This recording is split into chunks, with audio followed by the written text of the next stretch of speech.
Nín phát tì hóa tài, nín khổn tu nín đó nín hủ.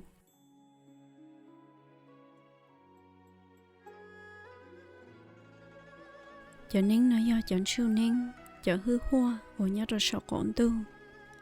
Chỉ là cho nhân tiết tên tên tu. Tu chuyên tu, xài chư tế, cầu cai danh, đầu cá chua. Gợi nín gợi dài. Tị chuyên tu, tị chư tế, hóa tài xa linh xài. Chú nín chú dài, ya sao sĩ gì, hóa tài cho linh xài cho linh tu. Xó sự xa lo, bảo tu xó nhá bảo cổng tu. Hóa tài có linh xài, có linh tu. Tị chuyên tu, gâu ya dùa. Nè gâu nu xin đau ly, dựa xó sinh xó xì.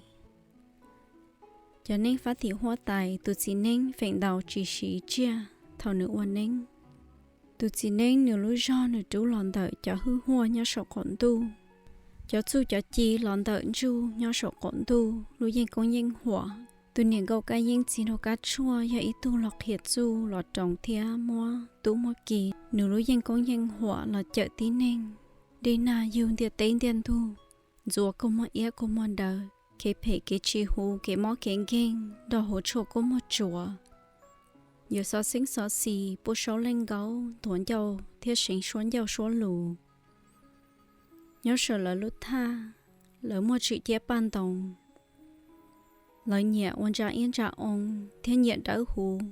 Phình đau nhẹ là con giờ đỡ. Thiết nhẹ cọ tì tờ chu. Tông thì hậu đỡ. Ý cho con tông lia thì đúng đó. Ý cho cô mua tụ trình, ý cho cô chỉ mua tụ trình. Nhón thợ nữ chọn chú nên chú dài. Nữ tế chú tế chi đó nữ lọ sư. Nên phát thị hóa tài chỉ do lần đợi cha chạy lọ. Nữ do lần đợi tụ nên nữ gà đẩy táo nên đợi dài lọ bá chợ tí nên.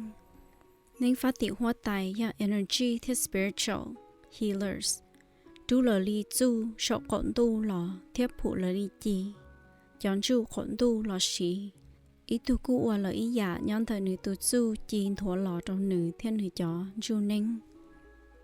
Lời chỉ mong câu nín cờ lời chọn chú phía lý trả chị ô linh tớ. Tê cho cô chỉ một chiếc chỉnh cờ tê cho cô mua nhón thời tu sĩ phứ thiết cho chị nín sư. Ý cho chị lời cô trả lời tu khinh ô nín ý cho chị cô mua sĩ phứ. Nín phát thị hóa tài cho nín giữ riêng giữ trong. Thiên nên xó lỡ mô hủ ổn nên chia vì tiệt chỉ mua thiết bỏ đùa.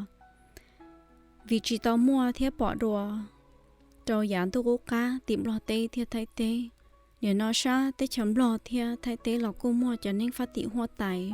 Trong chú rủ tô lợi thiết. Nên phát thị hoa tài.